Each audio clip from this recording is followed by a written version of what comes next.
You know, duck hunting has always been a huge part of our family. We grew up in Minnesota, outside of Minneapolis and St. Paul, and you know, my dad was working all the time, but we had this family hunting cabin that his dad had owned for a long time, and you know, it was kind of the one place where he left work behind. So when we had him up there, it was pre-cell phone and all that. You know, we had his full attention. And his dad used to take him hunting up there, and he had a great uncle that was a Monsignor in the Catholic Church that would say Mass on the side of the lake for all the duck hunters after they would be duck hunting. So we had no choice really but to become duck hunters. So we've been hunting every opening weekend since we've been 5 years old together with our family. So it's something that it's just part of us.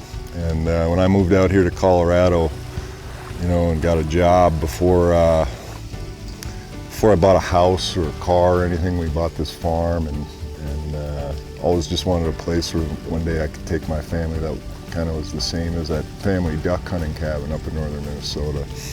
This farm that we bought is in holding within a much bigger private farm, and they don't hunt on that farm, and there's lots of sloughs and river that the birds never get hunted on. So I'm competing against pretty nice sanctuaries all around me where birds don't get shot. And these late season mallards would know these sanctuaries really well, and they'd be flying over at you know, 100 yards and just never decoy.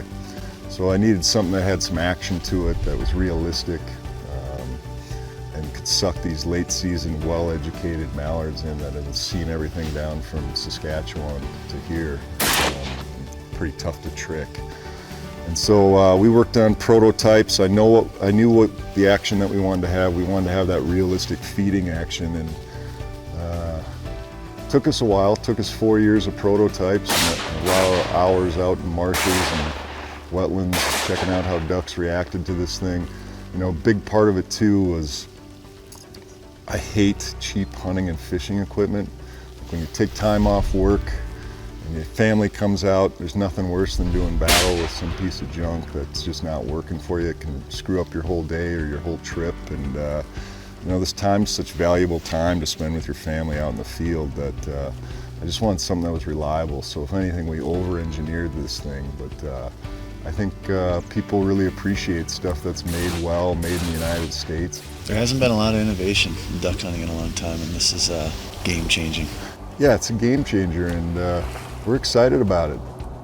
You know, decoys are like the first American folk art, right?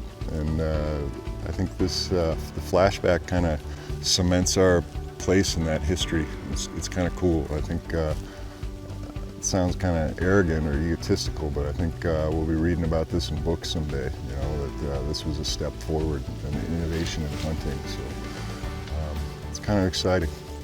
This is a decoy that a guy who's not, you know, Ernest Hemingway of duck hunting can take it out with his kids and get some ducks to land and maybe shoot a couple ducks and hopefully make another generation of duck hunters just like my dad did with us.